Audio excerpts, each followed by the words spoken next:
read 4 books in June. It's currently the first week of July, and I've read 8 books in July.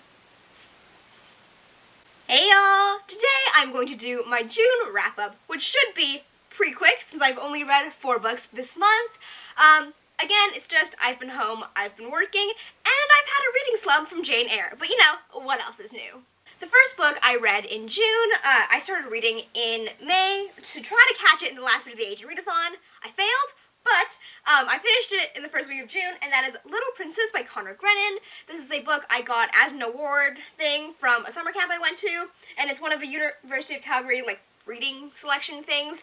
Yeah, that's why I own this book, and it's why I read it, because I was like, oh, I'll get through my own TBR.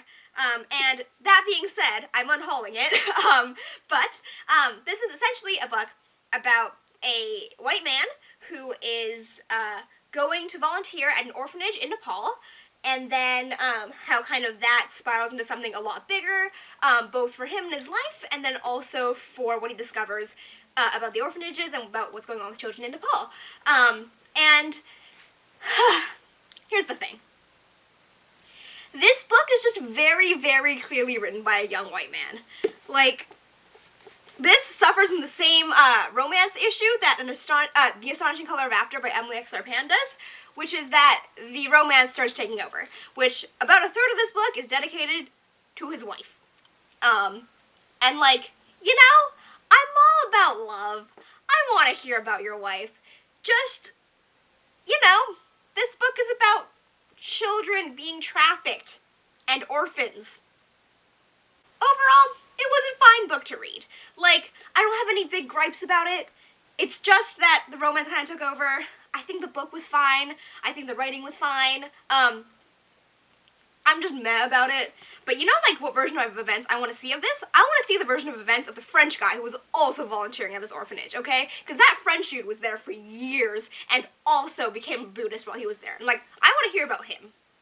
I don't want to hear about you meeting your wife and you buying a house and having babies. I'm sorry. I don't. Hi, just wanted to say, I don't know why there's so much fluff in front of my camera in these shots. I'm sorry. And also, I gave this book 3 stars. The second book I read this month was I Owe You One by Sophie Kinsella. See, I've heard a lot about Sophie Kinsella on BookTube, on being like a good romance author and everything, and I was like, oh, okay. So when I went to pick up Daisy Jones and the Sex in the Library again, because I wanted to read it again, and I saw it on the same shelf of the new releases shelf, I was like, oh, great, this is my chance to read a Sophie Kinsella novel. I gave this book 2 stars. It was not a fun time. I almost never DNF books. Like, unless I don't have time and it's a library book, I almost always finish a book. This is the first book I've read since joining BookTube where I've nearly DNF'd it, okay? And, oh man, okay. 1, I am very, very, very over bad hetero sex. I have read fanfiction better than this. Please write better sex scenes. Granted, it was supposed to be bad, I'm assuming, but still, it was awful. The fact that I had to read that with my own 2 eyes makes me want to gouge my eyes out, okay? It's so weird and so bad, and I can't even. Do you know how bad it is? It was so bad that I had to Skype Anna from Slytherin Reader for like 3 hours, and while we talked about just like general life things, I had to complain about how bad the sex scene was, and I had to give her a dramatized reading of said sex scene. It was awful. 2, there are 2 love interests in this book, and you know guy number 1 is not going to be the main love interest because you're already introduced to guy number 2 is in the blurb, and guy number 1 is a douchebag, okay? Like, complete and utter fucking nutcase. But the book has most of its focus on her relationship with guy number 1. Okay? Like, clearly guy number 2 is going to be endgame. Clearly. There is no question that guy number 2 is going to be endgame. Especially because she's already been in love with guy number 1 for ages. Like, you need that, like, character growth or whatever the fuck. Right? But you spent so much longer romancing guy number 1. You spent so much longer writing about guy number 1 and trying to build up all this stuff with him, and guy number 2 got nothing, okay? I'm so sorry. There was not enough fluff with him, there's not enough romance with him, and it was just kind of wild. And, like, your only sex scene is a bad sex scene with guy number 1. Like, that is... I questions. My main issue with this book is that it is a romance novel. See, there's some great character growth for the main character, whose nickname is Fixie, which I hated, mind you, but, yeah, like, okay, sorry, also, this main character, her nickname is Fixie. Why? Because she always needs to fix things. I'm just, okay, so, here's the thing. Fixie actually has some great growth in this book, especially in the last quarter. Honestly, most of this book was trash. I didn't want to keep reading it. Like I said, I nearly DNF'd it.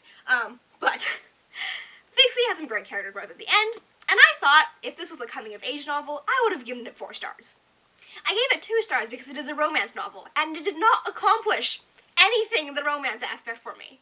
Like, if you're gonna make, like, if your book was just focused on Fixie as a character, great. You're focused on a romance that you barely did anything with because it's guy number 2 who's endgame. So, you know, this was a fun time.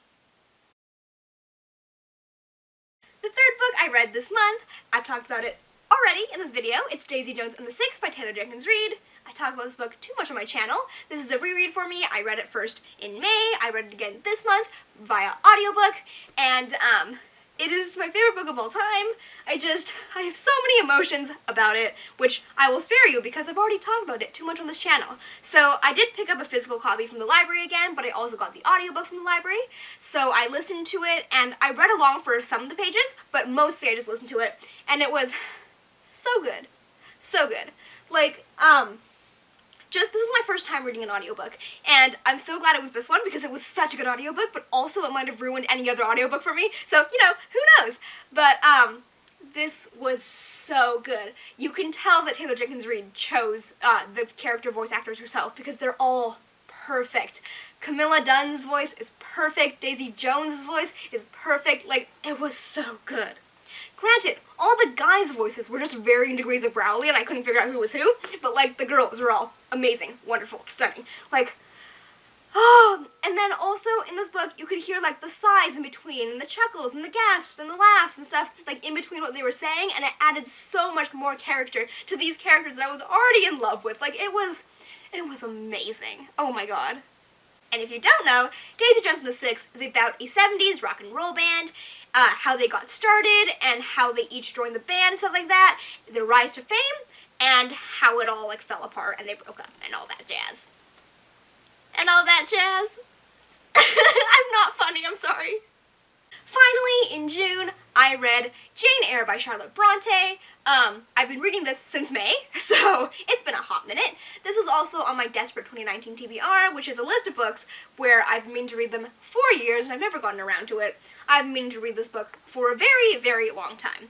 And Jane Eyre is about a girl named Jane Eyre and her life, and primarily it focuses on her job as a governess after her schooling days at a certain Mr. Rochester's house and her romance with said Mr. Rochester.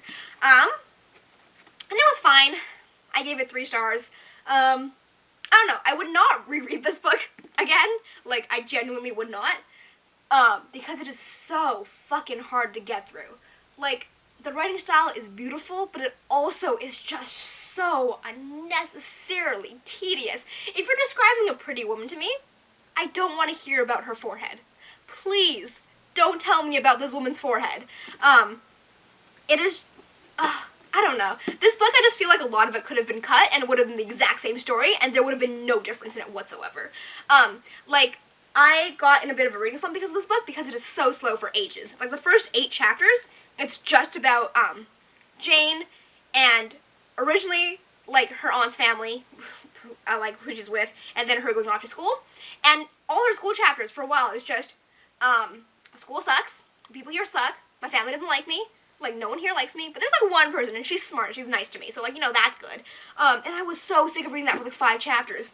And then, like, the next chapter, like, shit goes down in school, and I was like, oh, okay. So, like, you could have just condensed those 3 chapters into one thing, and then went on to, like, actually interesting things, because you've given me no more substance in, like, these 3 chapters about school. And that's the same for a lot of what I can say about this book, is there's a chunk where there's, like, nothing going on, and it adds nothing to the story, and then it's like, oh, here's all this shit! And then it's like, okay, more stuff I don't care about.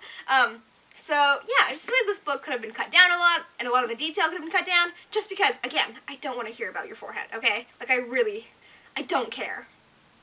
But I will say I adore Jane as a character, and that's just because she is so judgmental, and it's so fucking funny to read.